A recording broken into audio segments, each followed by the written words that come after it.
Hey, I'm Blake Smith. And I'm Matt King. And this here is Brennan Bell.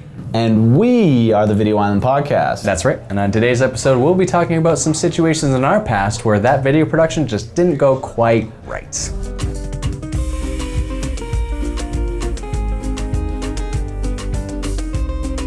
Hello, ladies and gentlemen, and welcome to another episode of the Video Island Podcast. And today we are joined by a lovely friend and guest, Brennan Bell. He is a producer at Memory Tree, which is a video production agency here in Ontario, Canada, just down the street, just yonder from our offices here at Vidyard. Mm-hmm. Is there anything you'd like to add? No, that is a good summary. You don't want to, toot your own horn and say we do some pretty great work. Pretty good at what we do. Let the work speak for itself. Maybe one of those things. I don't know. Check us out. That is completely fair. So we may look a little red because we just did this intro and something funny was said, and we all burst out into laughter and tears. So hopefully it will fade away and the heat kind of dies down. We're in a small little room doing this recording. But anyways, not only, so I guess a little backstory here is that the three of us all went to school together. That's right. In college, doing, I guess, at the time it was television broadcast. Yep. Broadcast television was the course or the program, we were in class together over 10 years ago now. Mm-hmm. So we have some backstory. I was actually just. What did you look at? Well, 10 years had passed on my watch. It goes by quick. But yeah, it was actually, I was just telling these guys I was going down memory lane on Facebook this morning, actually looking at some of the videos, and was looking at a Cribs video that we did that kind of explored our creative spaces, which were essentially just our bedrooms. Yeah. So it was pretty funny to watch. And also seeing, well, as you kind of said, that was the plateau of our creativity. We kind of hit the ceiling and have just ridden, those quick Riding on the coattails ever since. Yeah. But in all honesty, it's kind of funny to reflect back and look at your work and kind of see where you've come and kind of cringe at those early days, right? Yeah, you learn a lot. Yeah. So as kind of touched on or mentioned in our intro, today's episode is based around horror stories that we've experienced on set or during a shoot, and just other kind of things that have gone wrong, and I guess really how we dealt with it. Some scenarios you can deal with it, some scenarios you just gotta go with the flow, right? That's right. Yeah. So I'd say let's just dive right into it, and I know you guys got some juicy stuff that you'd like to share. Yeah. We're obviously not gonna drop names or anything specifically, we're just gonna keep it pretty loose-ended on those specifics, but the details around the stories we will obviously not limit. So for sure. Well, why don't we start with maybe a good place to start is maybe that first time that you really had an error. Mm-hmm. I think regardless of whether or not it was in college or it was in the working world, you know what I mean? Mm-hmm. Wherever that first time was that you knew you really messed up. Yeah. Kind of thing. I think that's probably a good start. So why don't we start with you, Brennan? We'll kind of work our way around from there. Like me personally, could it be something that I've witnessed? Yeah, totally. I don't know. I feel like college is almost like a grounds to make numerous errors. Yeah, It's really kind of hard to figure out one. But to let you guys know, like one fun error, and Matt brought this up earlier, so it's the only reason why I feel comfortable saying it now. Matt, at one point in time, erased my hard drive. to anybody who knows the value of a hard drive and all the things that you could store on it, it was an accident. It happened, but it was kind of a funny moment we had. I think sparks flew. And that was in college, right? That was in college, yeah. So thankfully not the real. Brennan's thankfully such a soft kind of guy when it comes to dealing with conflict that even though I knew he was probably exploding on the inside, he was pretty cool about it on the outside for the most part. I think what another bad side of that is that not only was it your hard drive with a lot of like school stuff on it, but it was also had the footage from your co-op placement. So all the work that you're doing there too. Just a little spice on the situation. Yeah, so, and that obviously had a bit of an effect, obviously, on that whole having to go and tell your manager at the co-op placement what had happened with that as well. So learning lesson all around, I suppose. Everybody learned something. Yeah. So I was trying to format something, and apparently I ended up formatting the wrong hard drive on the computer. It ended up being his, which was plugged into mine when we were on campus at the college. And that was my bad. So. Yeah. And I think the big takeaway in that moment, I think I had a really generic name for my hard drive. Okay, yeah. So there was a list of them, so it was easy for that particular hard drive to just get selected incorrectly. So now I have really wonky hard drive names that you couldn't mistake it, so I carry that with me. We have the same thing actually too. I think obviously that's carried over, whether for fun or otherwise. I mean, we have the same thing here where they all have like funky names. So Yeah, I gave them, to start off, I gave them star names. So like our big one's Betelgeuse, the other one is Sirius, and they're kind of based on sizes of stars. I actually did something like that for our memory cards. And I named them after chips. So like a tortilla chip, sun chip, ketchup chip. There's a star named Beetlejuice? Betelgeuse, I guess. Betelgeuse. Yeah. But you could read it as Beetlejuice. Okay. Yeah. And I will forever read it as Beetlejuice. But yeah, kind of one of those things that helped just to be able to differentiate between drives, and then there's no kind of guessing like the big drive, the small drive. You just say that one with this name, you just know what it is. So I think, and also they're labeled too, for right? sure. So. Yeah, I think that was definitely a learning lesson for me further on, for sure too, because it was like I just really messed up a friend of my stuff like in an instant, right? So forevermore, when I'm ever having to format a drive, which I rarely like to do, I'm like triple, quadruple checking to make sure I'm on the right one. So, and it's not just that. I guess if you're shooting out like wherever you are in the world, it's not just hard drives. It's you record a day's worth of content onto a memory card. Yeah. And I feel like collectively, like anybody who's got a camera in their hand is always really hesitant. It feels gross wiping a card. You really have to get like a sanity check that everything's been backed up, twice more. Yeah, there's you're absolutely right. Still, and to this point, every single time I wipe a card, it goes through your mind, even for half a second. Even if you know 100% that everything's off, there's still that moment of like, but what if? So it's kind of funny how that sticks with you. Actually, like my first time going into, a situation, I have like a seemingly, I like to do this to people or to myself apparently. So my first time that I had an issue with being in video production was at the end of nearing the end of high school. Was the first time I actually ever touched a video camera, and we were using the little DV tapes at the time. And this DV tape I had recorded my project on with my group, and we hadn't yet ingested it into the editing system. And so the next day we had to record something else, and I guess that day or the night before or something, I think I like prepped it to get ready to ingest, so I think I rewound the tape back to the beginning. So when we started recording, I recorded over a massive section of what we previously had done. So, it turns out if you like rewind on a tape, you can just like write over what you did. Yeah, obviously, but that's obviously the first time I learned that. So I learned the hard way. So I like to wipe out like people's content. So. You get to do it once with every medium of memory. So. Hard drives, collect them all. Yeah, exactly. Get badges, achievement unlocked. Yeah, exactly. Yeah, it's like my Boy Scout badge or whatever, or a little sash. Yeah. Anyway, so those were my experiences. Then, I'm sorry. Still. An experience that I had. This was one that happened, I'd say, just after college. Is when we were actually working together. We were doing some freelance work for our company, and we were doing interviews with these individuals or these, I don't know if they were businesses, I can't remember the exact context, but anyways, we were doing these interviews with individuals, and there was a lesson out of this one, but I was using an external recorder microphone from the camera. It was a Zoom recorder, I believe it was, and they have the functionality where you hit the record button once, you get the preview, hit it again, it starts recording. I made that mistake of when doing the shoot, Matt was actually on camera and I was interviewing.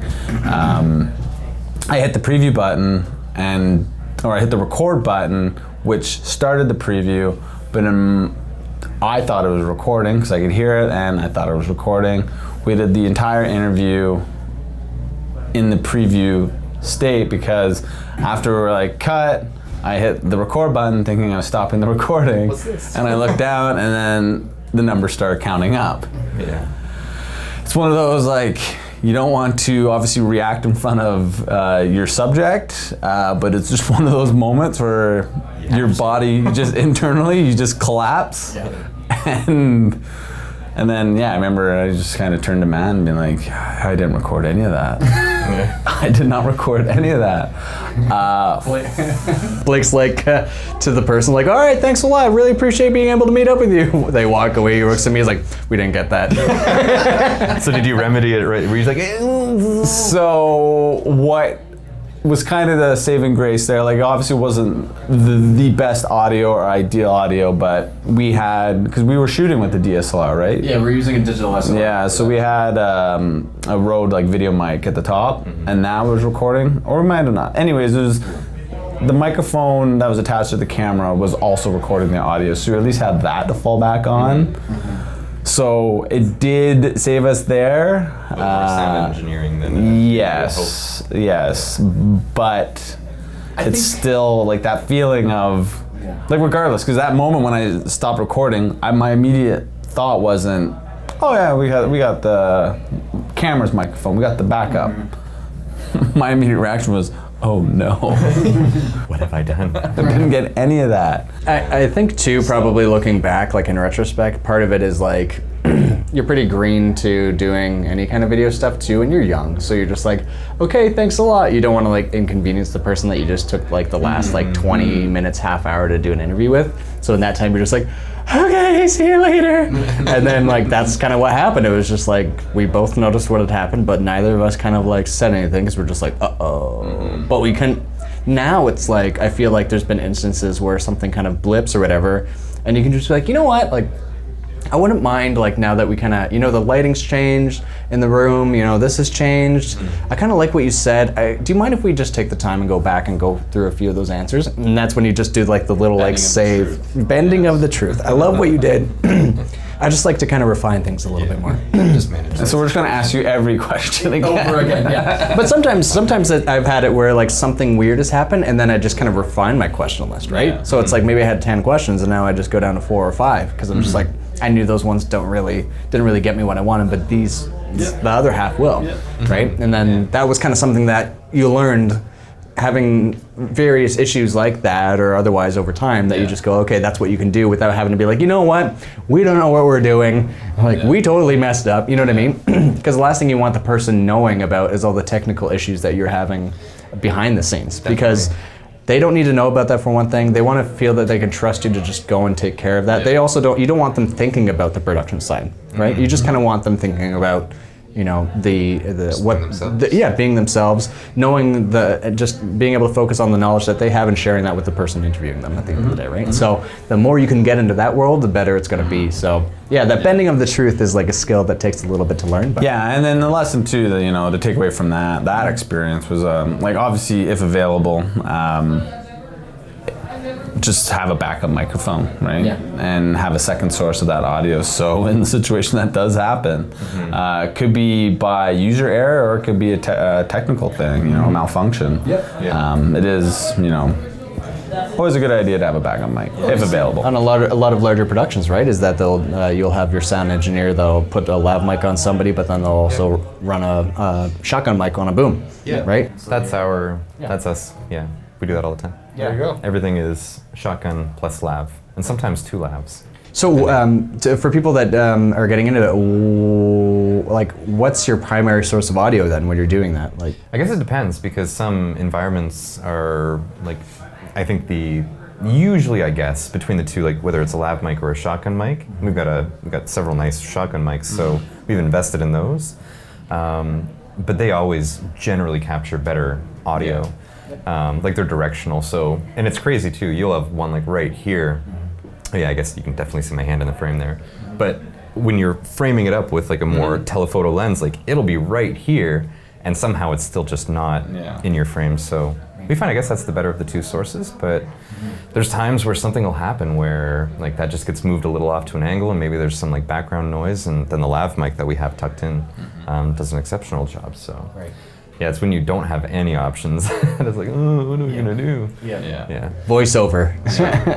Hey, we've actually had to do that. We recorded in a room where, in hindsight, we should have known better. But we recorded in a room where the acoustics were just terrible, and there was only a slight moment in the video where our talent was on camera. So I actually just got him to dub it. We went to the studio because the rest of it was like product shots and whatnot and B-roll. But to have him just watch his bit over and over and over just to kind of get the flow of how he was saying and to match it and then just recreate it, and then we just dubbed it. Yeah, so it's perfect. Yeah. But obviously that doesn't work in a situation where it's like, because that individual isn't on camera or in the shot, I'd say no more than 10 to 15 seconds, right? So Yeah, that would work perfect. Yeah, did the job. You got a horror story? Or things that's gone wrong? Oh, beyond just that initial one that I said about with high school, and that was my first. That was my first. Okay. That was my first time. Something bad happened. That was terrible. Did you? What was your first instance? My first instant? Yeah. See, I didn't even really think back. Like, I didn't think, kind of like coming into this episode, Yeah. I did not actually think prior to like actual like professional Blake opposed to student Blake. Right. Even if it's not, maybe you like made it out pretty scot-free.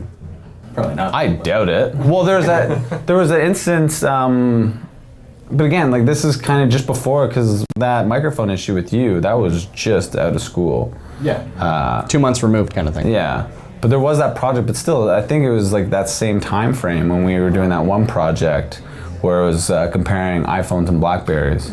And but this had nothing to do with like on actual production. It was a pre-production meeting, and it's kind of ironic just how this played out, because I was an iPhone user and we were making a video about how Blackberries were better than iPhones. And we were meeting with the person who was working with us on getting this video done, and I was living in my student housing at the time, just finishing school, and it was just the summer after graduating, and my only phone, and I was the only one living in the house at the time, my phone, the only line was my iPhone, and I had it plugged into the wall, had the alarm set, but for whatever reason the phone died and just didn't work. So I slept through the meeting and missed the lunch meeting that we had. Fortunately, Matt was involved in that project and made it to the meeting. So you slept through the lunch meeting? Yeah, well, you gotta think. Right, that's what came up. That's what I mean. It's like, obviously these days I'd say sleeping in is 9 o'clock, but when you're what, 20, 21 and you got nothing else better to do, I guess. I'm sorry, I shouldn't have done that. I know, but that's the reality of it was. But anyways, I slept through, and I missed the entire thing. I had to literally hop in my car, drive to a payphone, and use a payphone to make the call. And I remember what happened with that is that like I met up with the guy, and then he was like trying to wait for you, and he's like, all right, let's just start. And he was like upset. I was like, steak frites, please. Just like having this awkward lunch. Yeah. Eventually he loosened up and he was fine or whatever. At the end he was like, all right, like hopefully everything's okay with Blake. I was like, yeah, I'm sure it's fine. Like probably just something came up with his car. I don't know. Like it's weird that he wouldn't have messaged though. And as he drove away, I'm walking through the parking lot because I didn't have a car at the time. So I was like catching a bus back to work. And on my walk through the parking lot, I see Blake and his Mercury Sable, which is the size of a whale shark. 1996 Mercury Sable. The size of a whale shark, this gold tan colored thing just rip into this parking lot. And he like pulls up and he's just like, did I miss the meeting? I'm like, yeah, you missed the meeting. He's like, God! And he's like having this meltdown in this gas station parking lot. Yeah, it was pretty funny. So that was a pretty bad experience. Fortunately, we didn't lose the contract or the job.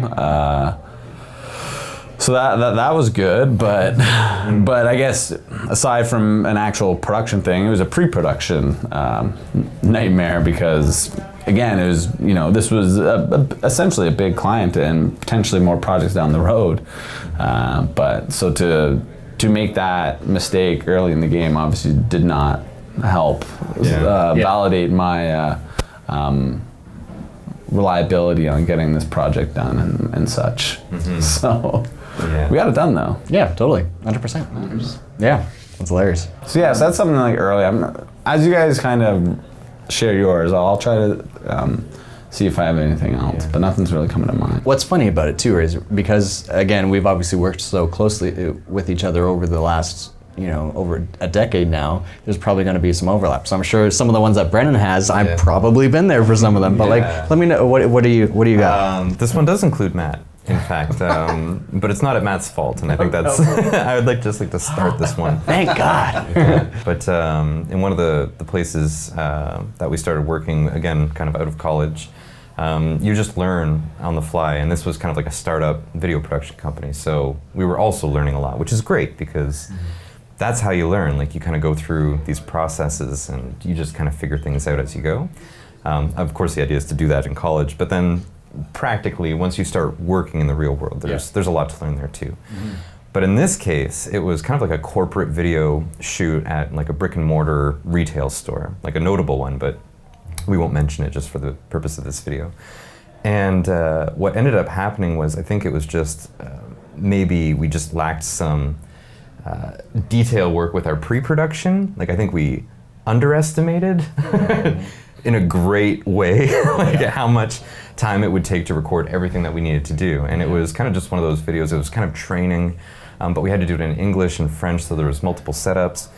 At that point in time, though, we weren't really doing any detailed lighting work. It just kind of got complicated. So anyways, it was in the GTA, so we kind of packed up early in the morning, and we went, and we kind of realized quickly that it just wasn't going as well as it should have. And we kind of knew, like, as the day was progressing, that, like, there's no, we had this much work to do, and, according to our schedule, that much more time. And that turned out to be, I think, like a 24+ hour shoot, which was just like madness. We were illegal. I don't even know. It cannot be legal. It cannot be legal, no. But it was one of those, well, if we leave, then we're leaving without what we have, and there had been people that had flown in, I believe from like Quebec, just to do all the French speaking parts, so we were kind of handcuffed to getting this project done, or getting everything shot. So it was just one of those, like, you still gotta stick around and just slap a smile on, we'll order some food, and we just kind of got through it. But I just remember our feet, like, just standing on concrete or like hard floor like that, you could just, it felt like there were nails driven up through your heels. So because of this, I find, like, with a lot of productions, depending on what the production is, you can kind of dress down a little bit for comfort more than for style because of the type of production that you're doing. Other productions, you dress up a little bit more depending on what you're doing. In this case, it was kind of like the style of environment was kind of like, maybe we should, like, look a little bit more presentable. So we're all wearing, like, nicer shoes, nicer, like, pants, shirts, all that kind of stuff. So it wasn't necessarily, not only was it that we're doing this shoot for like an ungodly amount of time straight, it was, like you said, it was like our footwear probably, we weren't in sneakers, right? We were in, like, loafers or whatever, like lace up, like, dress shoes, and it was just like, oh my God, I felt like somebody was, like, putting a hammer through my foot by the end. We're, like, dancing on the ground. That was a bad one, yes, because we left the city here at, like, probably, what was it, like 2:30 in the morning or something like that, 3:30 in the morning, something like that, because we knew we had to get up there, like, really early, all that kind of stuff, and then we got back at, like, 2 something or 3 something, something like that, 3 something the next day. It was something like that, and it was just like, whoa. That's probably the craziest scenario of being, like, way off of schedule I've ever experienced. Probably. And that's kind of one of those things where we didn't necessarily do anything wrong technically. Like, technically everything was fine, but we just really underestimated how much time it was going to take us to get through, and we were really committed to getting all that done. So what did you guys estimate the duration of time would have been? I think it was like a day, like an 8-hour kind of day. Like, we figured that would be what we would need. The morning for the English, the afternoon for all the French versions, and everything would have been fine. But you learn a lot, and I guess that's some of the stuff that you just take your lumps and plan better the next time around. I feel like the more projects that you get under your belt, you start having a much better gauge of not even just how long it takes to film something, but more importantly, how long it takes to get to the point of filming something and even tearing down, getting out to your truck or whatever you're doing. Like, there's there's so much to take into consideration. That's right. With your scheduling. So that was a big one. Yeah. I think for us, like, yeah, that was just a big one. A big, long day. Yeah. That was tough. Yeah, that was a wild one. Yeah. What other ones? What other ones do we have? We must have more. Well, I have one. It's from that. It's actually during the actual production of that project that I missed the lunch meeting for. It wasn't anything major, but we tried. I believe it was the Merlin, the Steadicam Merlin. I believe it was. And we were working with that. And I remember we were doing the one. It was just one shot, and at the end.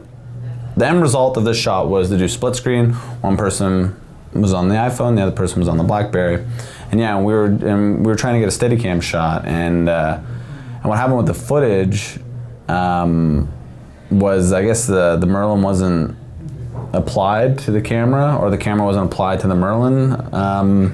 Like balanced? Yeah, it wasn't. But it wasn't even so much balance. It was something like it was like.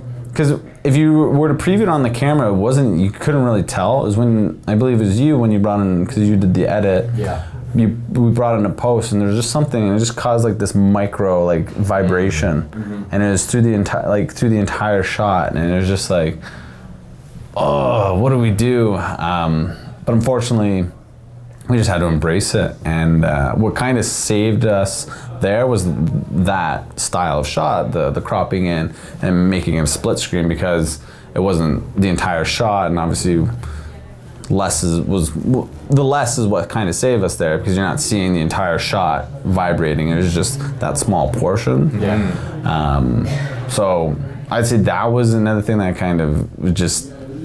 It's just one of those things you just kind of have to roll with the punches. Yeah. Especially after the recording, because everyone went home, everything's like done and said for, and this is what you have, and it was vital to it. It's not like, oh, you can't use that shot. Like, we had to incorporate it, right? Yeah.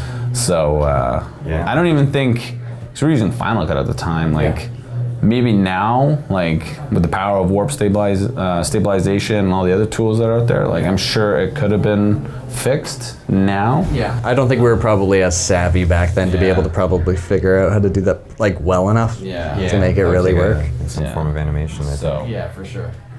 Yeah. So that was one thing that. Yeah. I've got a couple while traveling.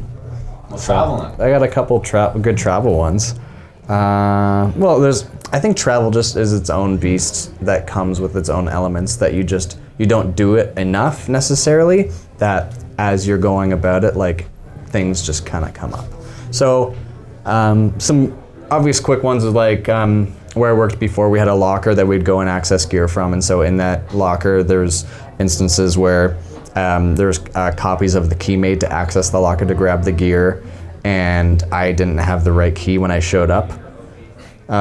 So I was given a key and it was not the right key, or it was the right key, but it was cut improperly. Like, it wasn't the right shape of key.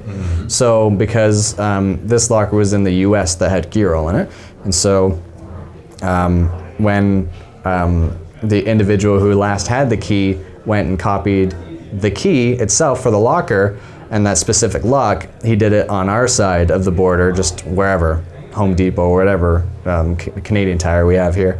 Went and got a key cut kind of thing, and then just like got a bunch made. And so I grabbed one of those. Obviously, in that instance, you don't like get to check it right away to see.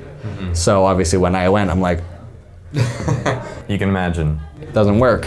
Yeah, just like, and then we had like a pretty, not tight, but like enough time to be able to go to the locker, grab the stuff, head to the airport. And in that moment, we no longer had enough time to get to the airport on time to make our flight. So we had to like call, after we called a locksmith to come and like get us out, we also had to like call to get our flight rescheduled, and just made us like get in late to our stop. It was just like, it was just kind of a drag. So that was kind of like a tough way to start off a production. So learned a lot there, mixed with, I think on the next shoot, not that one, but another travel shoot I had, I was in like a warehouse, and I had a very tight schedule for what I needed to do for this shoot, because we also had some other stops we had to make along the way while we were traveling to do some extra stuff. And at that warehouse, the power died because there was like a heat wave, and so the power for this warehouse, which was like a refrigerated warehouse for food, it like shut down. So then it goes obviously on backup power to keep obviously all the produce from going bad. But like it's like you go in there and it's got like the red emergency lights, and like you can't see anything. Like generators start going and it's just loud, and like the freezer section of the building's locked so that obviously the freezer can't be opened necessarily. So the only like you can only like get out, you can't like necessarily go back in. It's like a different entrance path kind of thing. So it was all these like little messy things. It was like and like my day was packed. That was the day I was like, all right, once we get this done, like we can like hit the road. And so that was an instance where it's like, all right, my day got backed up by like several hours. I had to like take the host of the segment that we produced the show for and like get her to like shoot outside around, you can imagine like a grocery warehouse is like a pretty plain building. Yeah, so I'm like, distribution center. Yeah, so I had to like find like a shrub and be like, you're gonna stand by this shrub and you're gonna stand by this like the branded sign, and like it was just like, oh my god. So by the time we were done, we were like hours behind because of having to wait to get back in to shoot like the B-roll footage for this thing. And then I had part of my leg of that trip was to go and get the president of this grocery company, or this like the distribution company, get him on camera in another state. So we were like hours late getting there because we wanted to get there the night before so that we could just be, you know, bright-eyed and bushy-tailed when we just had to go to their office.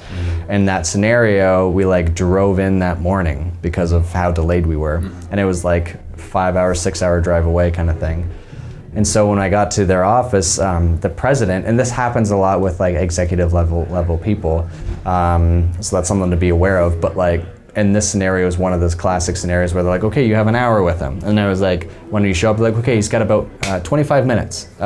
He's got some other stuff he has to get to, and he actually has to get out of the office. We're like, okay, I figured as much, so okay, I can get my stuff in time with having him on camera. And then as time passed, so much time passed that I was like, okay, now you have 10 minutes with him. And then it was like, you have 5 minutes with him because he had to leave at like, whatever, 2 o'clock sharp or whatever it was. So I had less than 5 minutes with him to get all the stuff I needed from him, and they shoved us in a boardroom because that's the only like space they had available. So like I'm shooting in like this like drab, dark boardroom, getting like the executive sending like this what's supposed to be an inspirational message to the whole company, and he's just like not having it because he's obviously like really busy, so he's just not wanting to do it. I was like, man, like so happy we're like rushed here this morning to get here, whereas like my time just went and just like flatlined. So, but that was, again, you just have to kind of roll with the punches between that. But that was probably like that was probably the most straining shoot I've been on. Not to mention that was one of the shoots that we just didn't fly out. We like drove the whole way for some reason.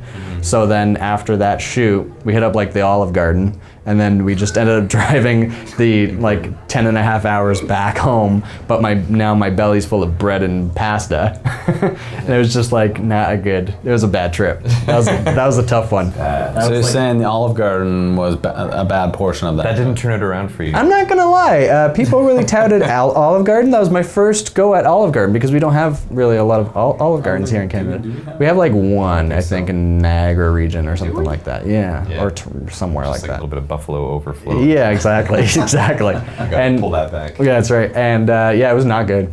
So I think I was like bummed out by the meal and just obviously weighed down by like pasta. So anyway, just a tough shoot. Yeah. A tough go at it. So like as much as like you plan in that scenario, it was like as much as I could plan accordingly for my time that I had allotted, other elements decided how that was going to play out. Yeah. One was just nature and the electricity in this building, and the other one was somebody else's busy schedule. And I can't just be like, well, I'm not going to shoot it then. Like, you can't do that. You just have to like make do with the time that you have. So I think that's important. Like you're presented with an opportunity to either be, positive and roll with whatever that situation might be. Yeah. And still a lot of people will turn into like a negative territory where they become really abrasive and like it's true, maybe something's happened that would warrant that kind of reaction. Right. But it's still not the kind of reaction that's going to get you to the other side of what it is you got to get through. Yeah, I think in these kind of scenarios, you just have to kind of pretend that everything's all good, right? Put that smile on and just be like, okay, we're gonna do this now. Just gonna deal with it later. Just gonna punch a pillow a couple times at the hotel. I had that. I had obviously not to that extreme, but I was at a convention, I believe it was in Vegas, and we were just like, we had a booth there, and we were getting interviews with just some other thought leaders in the space and whatnot who were present at the convention. So we were interviewing this one individual, and they had a flight to catch, so they were on a tight window. So I was manning the camera, and a colleague was doing the interview. So we're using the Sennheiser wireless kits, and did the interview and whatnot, you know, stop recording, you know, whatnot, take the camera off the tripod, and then I turned to my colleague and like, did you get the microphone? And maybe this is on me, because maybe I shouldn't rely on my, you know, the colleagues, because it was my job to, you know, obviously kind of oversee the equipment and whatnot. But the thing is, this individual was in such a rush, like, gone. So like, it wasn't even that long of a duration. It was just doing my thing, and then I kind of look up and they're gone. And we're at a convention, so there's so many people going. I'm just like, oh no, he just literally just walked away with it. Like, didn't even take the microphone off, just walked away. You should have kept listening on your recorder to try to figure it out. So the immediate reaction was, oh, like, yeah. So I turned to my colleague and I was like, can you send him an email? He got the email. He was like, I'm just about to board the plane. I'll mail it to you guys. I'm like, fortunately, you were the last person we were interviewing, because that was the only microphone kit that we had with us too. Right. Yeah. So, because obviously, if you only have one half of the microphone kit, which we had the receiver, we were euchred, right? Yeah. So yeah, we eventually got it back in the mail, and everything was fine. But it's still kind of that. Whoa!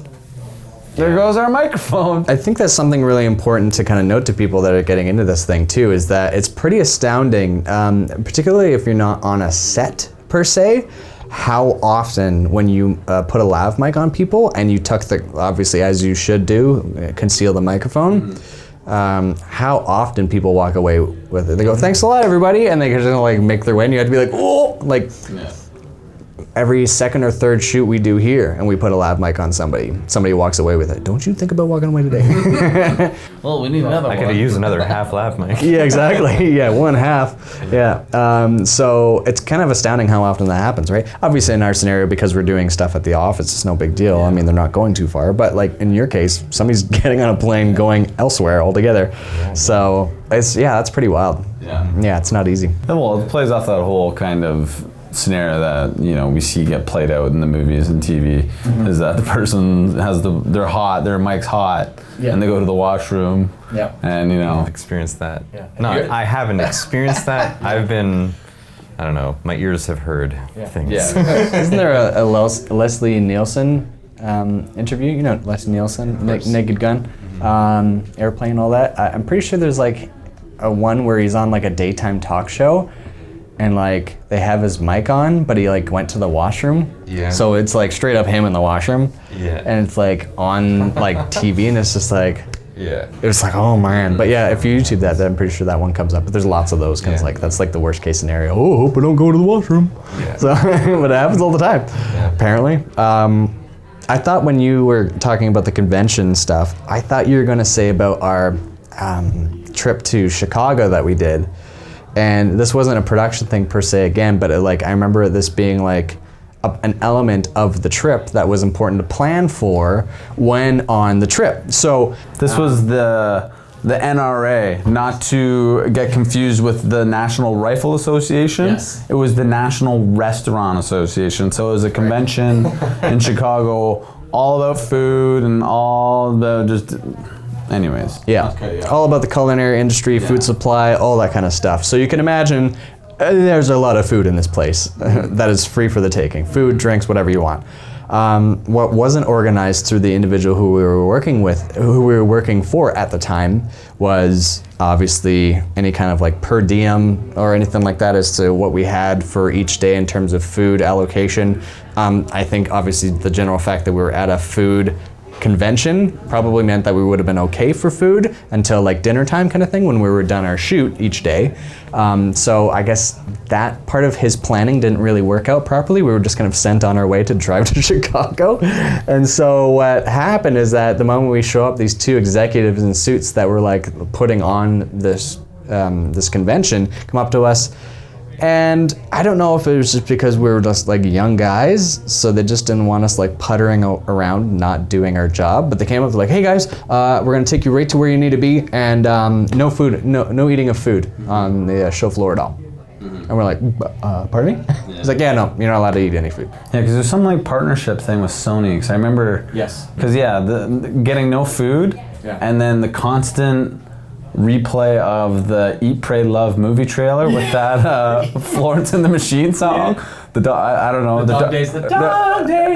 That song, like, over and over, because what it was like a chef showcase where these chefs would like prep a dish and whatnot, but in between that trailer would just play over and over and over. It was mad. Yeah, and but yeah, we didn't get any food, and I don't know if you did it, but I did it.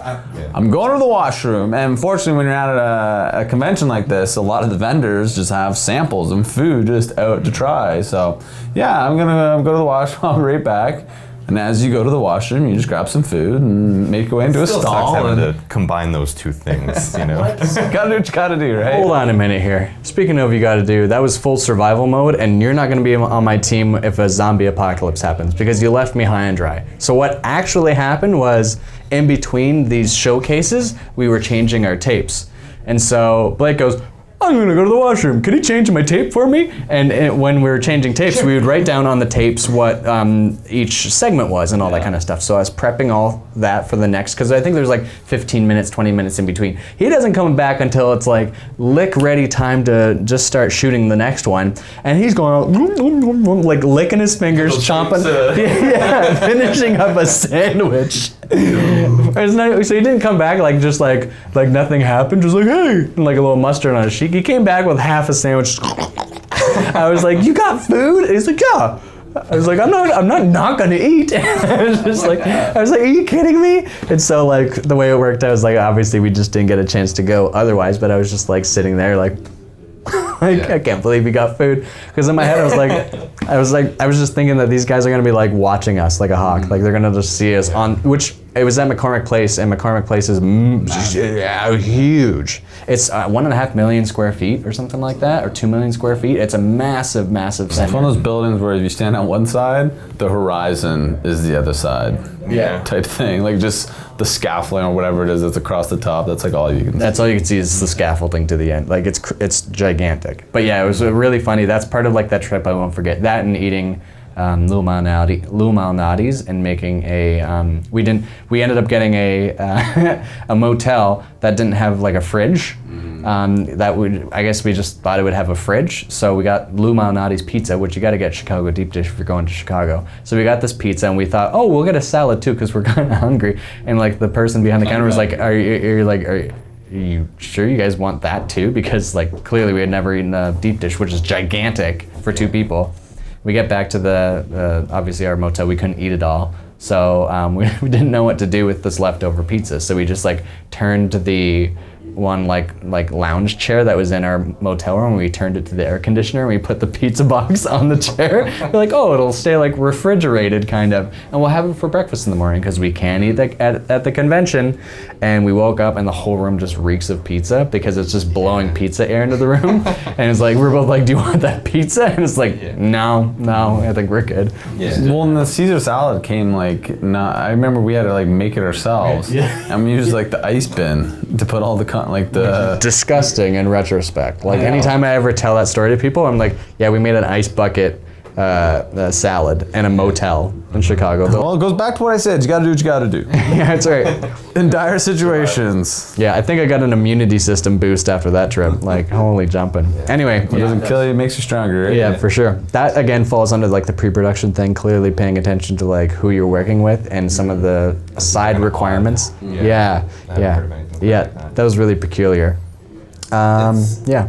I think it's worth flagging this, too, and in our 10 slightly plus years of doing this, we've found, at least I've found, that pizza is like a production killer. Like, and I love pizza. Yes. But when you introduce pizza at the midpoint of a day, that can be a bad move too, because then you load people up. And then, not that like pizza's fine, I guess everything in moderation is fine, but pizza just seems to have one of those like, how do we pick ourselves back up and continue like throughout the remainder of the day? Totally. So yeah, just as far as, meal planning, I would maybe try to avoid it if you can. So in terms of meal planning then, because that's a really good point. I mean, we get free lunches here, and we're really thankful for that. I love that that's a perk of our office space. It's a really cool thing that we do.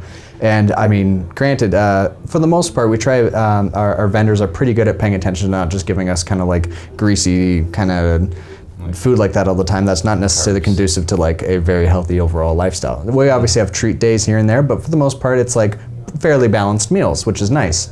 The odd day though, obviously we'll do a pizza day here and there, whatever, and then I mean, everything in moderation, but sometimes you're a little extra hungry. But like you said, in that afternoon, you're kind of like, So being kind of attentive to that when you're planning a production, what would you say are some good things to have on like a craft table instead of your pizza, your pasta, what people would think is like, we'll give them something filling for lunch so that they're not really worried about being hungry. But what can you throw out there instead as good options? Food or drink or otherwise? I don't know. Yeah, like salads are good, like fruits, vegetables, like things that you can kind of like pick at, as opposed to like, here's your plate of spaghetti. That can always be like, okay, I have never actually had that on a set like that. But yeah, small things that people can, like if you have a craft table, I suppose it's nice to have things that people can just at their own pace go and kind of pick at. But I don't know. We always, or like nowadays, like you can get bowls of something like a wok or I don't know. That's always really good. Well, like one thing I've seen, and not to go down the rabbit hole of food and whatnot, but Cliff Bars. I always find Cliff Bars are a popular one. Yeah. Totally, like protein bars, things like that. Yeah, probably not energy drinks, but I think coffee and stuff like that is probably a good thing depending on the length of the production. Water, of course, all that kind of stuff. We withhold our water from everybody. Until we get a good take from those actors, like sugar water. Yeah, exactly. Yeah, we straight up Red Bull for everybody. That's a really good point. I think that people just think like, oh, pizza's cheap, it's easy, and granted, depending on your production, it's better than nothing. However, you just don't want to like weigh everybody behind and in front of the camera down by just slogging them full of pizza. So that's really fair. You get up and running. It's almost like Donkey Kong in Mario Kart. Like you start a little slow, but sometimes those carbs, like they kick in like a couple hours in. Like, I've got energy. You're done. Okay. Yeah, 2.5 hours later, you're ready to go. I like that. That's true. Yeah. What's another time that you have there, Blake? I'm trying to think. Well, I was actually going to tee you guys up because I know you guys, and I don't want to jump the gun here, and I don't know if this is a story you guys want to share, but there's a story. I like it. This is good. There's a story that you guys were, this is I think when you were at the office last time, there was a story that you guys had when you were doing a shoot outside. Yes. I believe it was at City Hall, and it was very, very frigid outside. Is that something you guys would like to elaborate with our audience? I could paint that picture. Paint the picture of you. Both Matt and I think caught, I think you were probably on the worst side because you had to man the HMI outside. So we were shooting something and basically it stretched I think 4 or 5 days and it was being shot the first week of January, somewhere in there. And up this side of the border, like January can look a lot of different ways. Like sometimes it's like a green Christmas and other times it's anything but. And this particular year was anything but. Like it was almost like the storms, everything had just came just for this, like just minus 20 plus. Like it was really cold.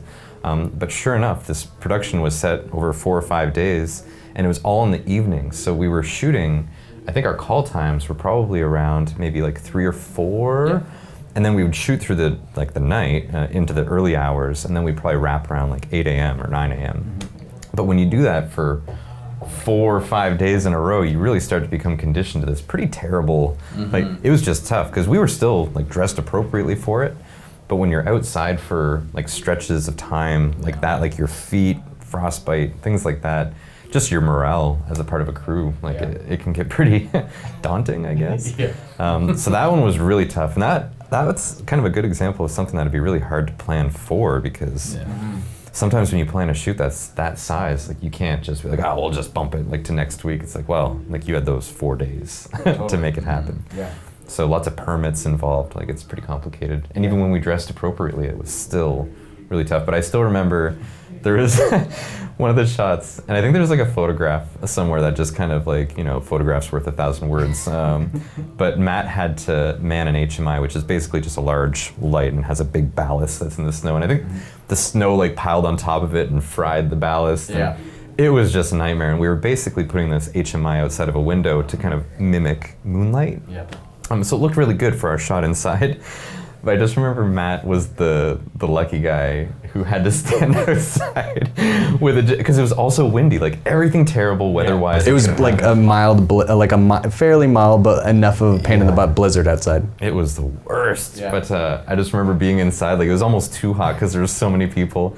And every now and again, you almost didn't even want to make eye contact with him because he was just like on the other side of the window, kind of looking in. You're like, man, I feel so bad for him. It's just so rough. There is definitely a picture of that, which is really funny. Somebody kind of had to do that, but and Matt's obviously got the short such a straw. funny guy to have kind of catch that. But Because I remember for that production, I bought one of those like over ear hats, like big winter, like furry, silly faux fur hats. Yeah. Because I was like, at least it'll be warm. It's gonna look ridiculous, but I can like tie it under my chin and I'm gonna be warm. So I'm wearing this stupid thing and it's like soaked because we're going from like I'm inside helping with lights to outside managing that.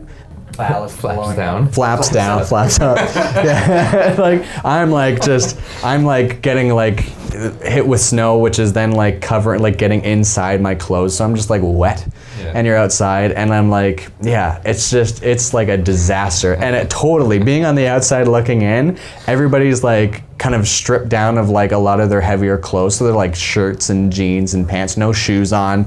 There's a pile of people in there. It's nice. It's like looking at a Christmas scene from the outside, and you're outside just like, oh, I'd love to be inside right now. And it was so just, funny. oh my God, that was so funny. That was a really bad one. Painful, but- Yeah, I remember those because of where we had our footwear placed, and because we were doing so much in and out work, my feet were getting like soaked, and I was having to just keep putting on my winter boots. And so by the time I got home, I had like the worst, like it wasn't like trench foot, but it was like I think you had it too. Like Yeah, we both had exactly. like this extremely beyond, like if you stayed in a bathtub for like a day. It wasn't frostbite.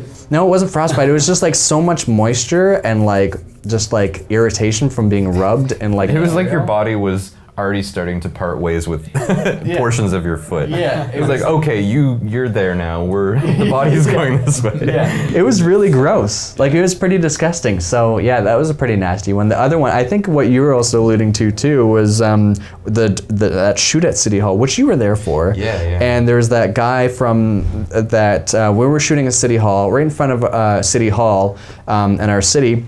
There's a big skating rink right in front of the building, and so.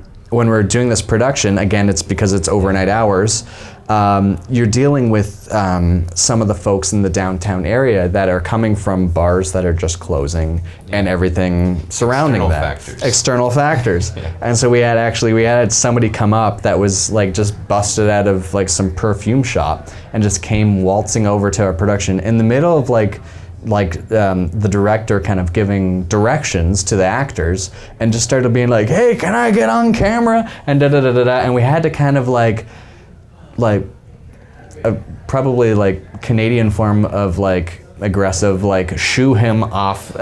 Chauffeur. Yeah, exactly. Shoo him off our set. And he was like upset about it and da-da-da. It was like just like this weird interaction. And we were trying to also like, our one actor who was like a big guy had to like kind of push the guy away from like the female actor that he was with because he was like trying to get like interface, like just talking to her. And he had to like shove the guy away, and they're on ice, and it was just like, yee. It was a bit of a scene, so it was a bit of a to-do. Correct me if I'm wrong, but didn't you guys have student PAs on one of those shoots and they like just would drop out? Yeah, so we had we had production assistants on that shoot, the 4-day shoot, and as the shoot went on, we had one drop off, and I think we had a second person drop off saying that they're not coming.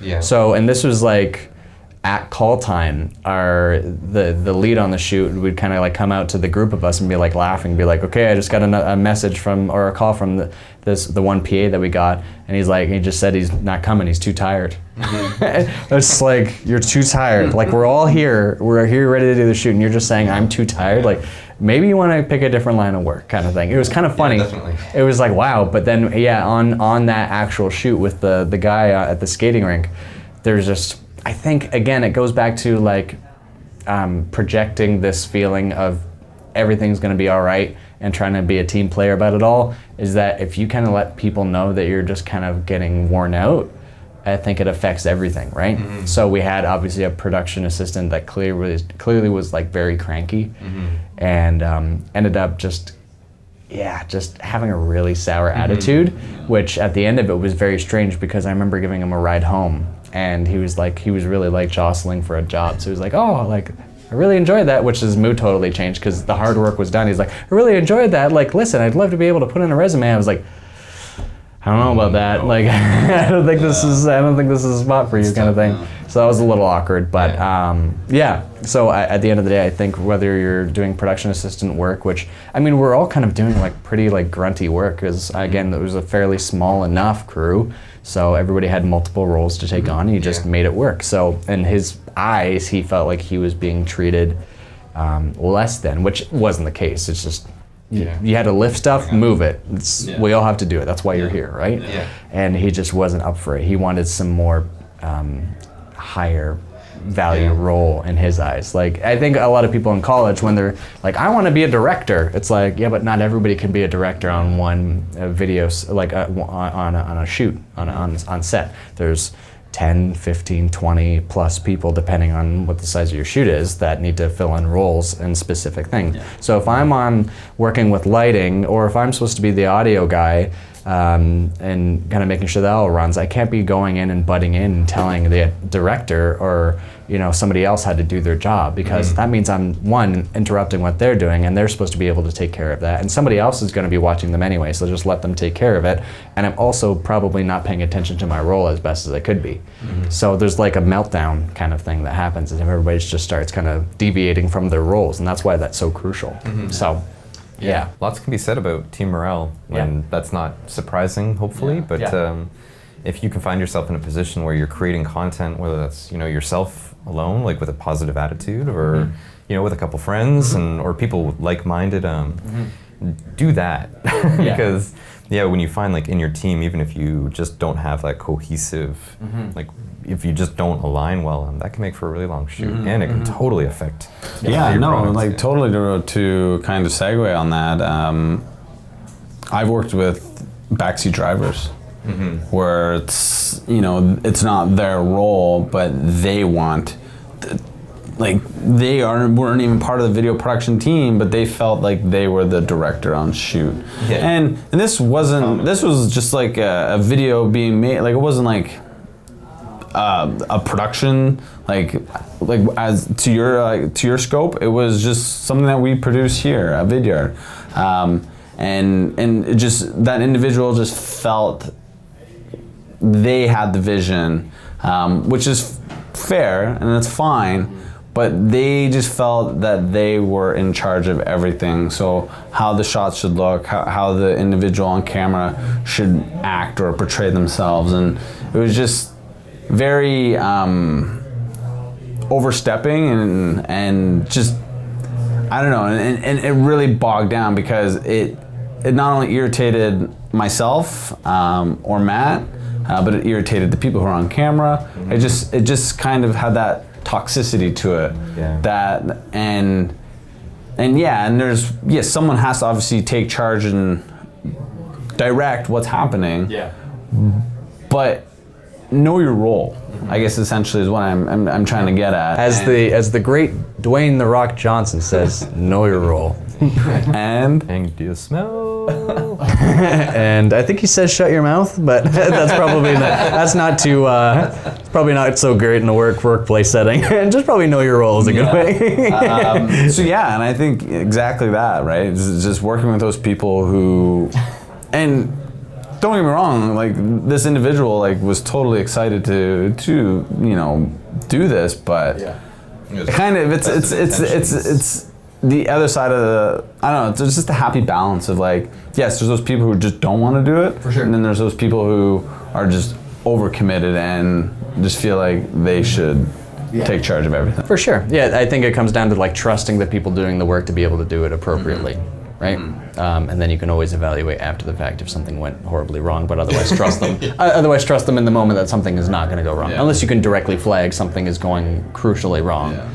But you have to obviously have that background knowledge to be able to do so. Otherwise, you're just asking a lot of why and what are you doing questions and interrupting the flow. It's not so much of a horror story, but kind of just the thought just came to my mind.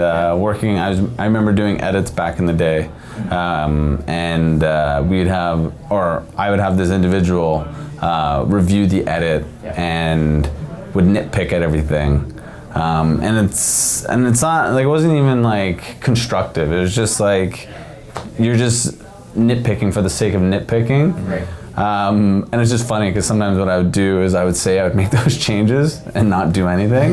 Yeah. We're like, what do you think? And they're like, oh yeah, that's great now. Yeah. And it's just like, oh, it's so frustrating. Because all you're literally doing is just looking at the screen for 5-10 minutes, maybe even longer, pretending that you're doing stuff, and then ta-da! Yeah. I changed it. For sure. Yeah. And you absolutely did nothing.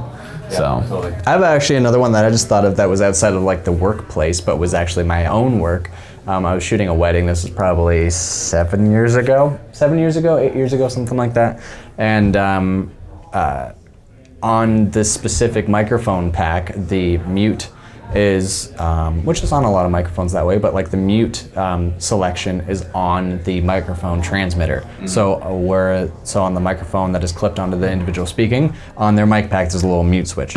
So in this particular model, it's pretty like easy access to flick it. So I had set up on my groom, for example, I had put a microphone on him, and what had happened is that in between him adjusting when he was already up at the front and the wedding had begun, he kind of adjusted his like pants a little bit, I guess, when he was up there, and he flicked the mute on the mic pack.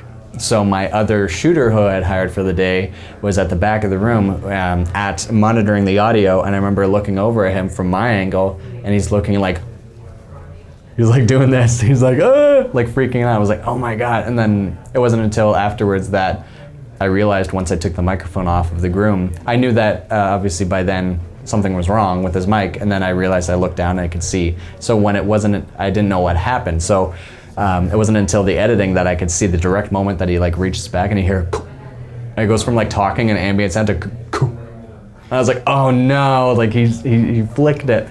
So we thought like we thought we maybe did something, but it turns out no, that was definitely him. Thankfully, again in that scenario, I had a backup source.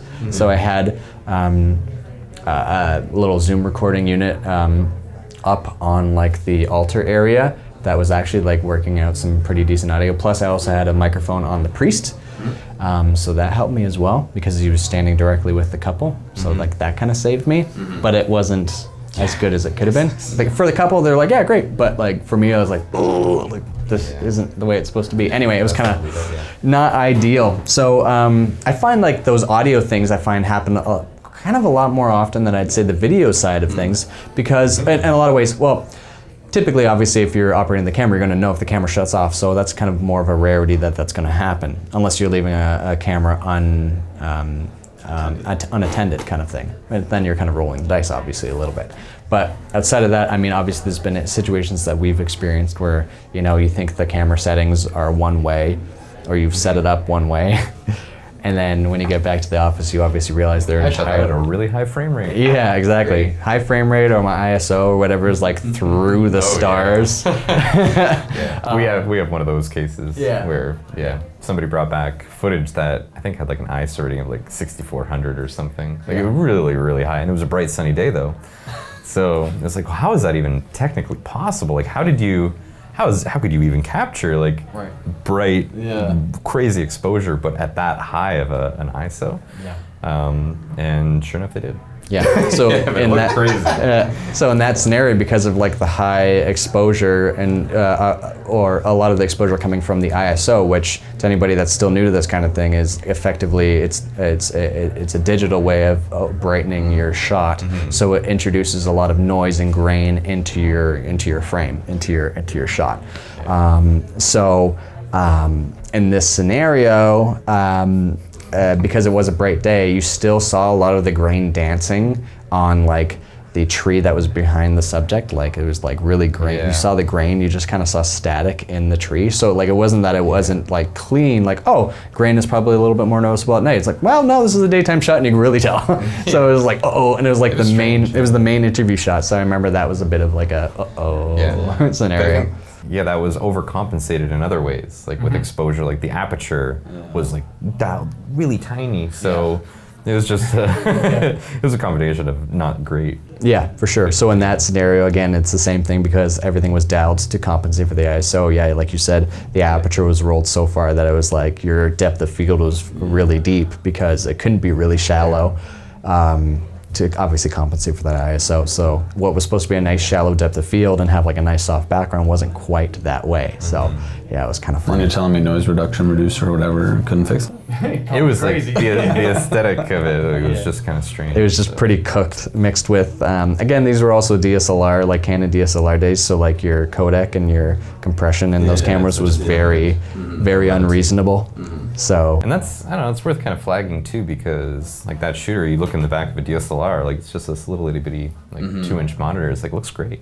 It's like, Well, I know, and it does that with focus too. Even like if you're not using the digital zoom function, which again sometimes isn't always perfect. You pull it up on your computer or your monitor, and you're like, it's ever so slightly. I guess we'll keep this video at 480. yeah, for sure. Resolution. Take 1080 video or 4K, bring it down to 720, whatever. Just keep that sharpness. Totally.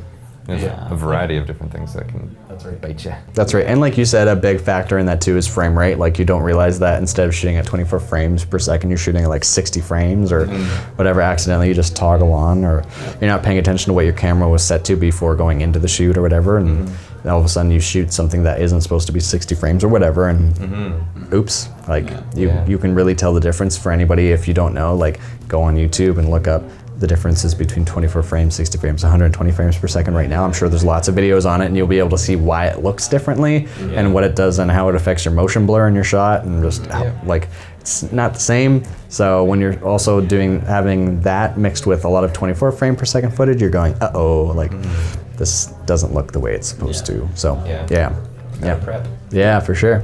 I think we've shared a lot here. Do you guys have any last juicy stories you'd like to share with our audience before we wrap this up? Yeah. Did I mention that he erased my hard drive? All right. Just kidding. I'll buy you a new one already. So that's me. Like you two, just where's the bus? Throw them right under. I don't have as much experience working on the bigger sets and bigger shoots, but obviously you two do. But regardless, whether you're doing something solo, small team, or even bigger team, these issues, these horrors, these nightmares will happen across the board. So, and I guess really at the end of the day, you just learn from those experiences. And as we've kind of mentioned throughout this episode, you just roll with the punches. I was just going to say, I think a lot of those elements within those learnings are really effective in terms of being something that you kind of put as part of your checklist almost, right? So whether it's not an actual like paper checklist or a mental checklist, a lot of those elements that you mess up on, particularly those smaller technical details, become part of what you look for when you're setting up a production, right? Not to mention those other elements that are kind of outside of your control, but those become a part of how you learn to adapt in those scenarios, right? The worst thing that you do is always melt down and be like, I hate it when this happens. It's like, well, that's not the best scenario. That's not how you like fix, or that's not how you like progress and make a shoot be as successful as it can be given, things that are outside of your control. You just have to kind of, again, tuck and roll and like go with it. So yeah. It's always going to be like that for anybody. Yeah. Even now, like we still make mistakes. So it's just the name of the game, really.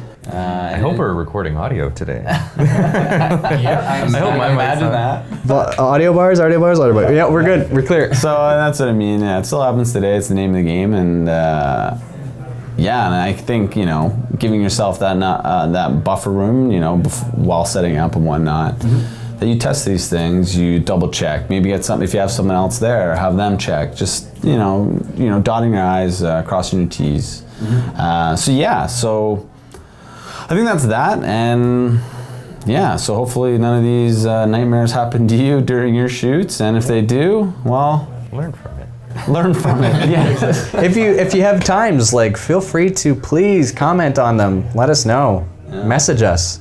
Yeah, we'd love to hear from other people what their stories are, versus us just kind of sharing all of our bad experiences. And my habit for We have good ones too. Yeah, we got great stories as well. Yeah, there's a lot of amazing things that happen as well while on production. So it's definitely a mixed bag. But that's what brings you back, is the mixture of emotions. All right, well, cool. Thanks again, Brennan, for joining us. Hey, happy to be here. Yeah. Thanks for tuning in or watching. We'll see you next time. Bye. Thanks for watching this episode of the Video Island podcast, brought to you by Vidyard.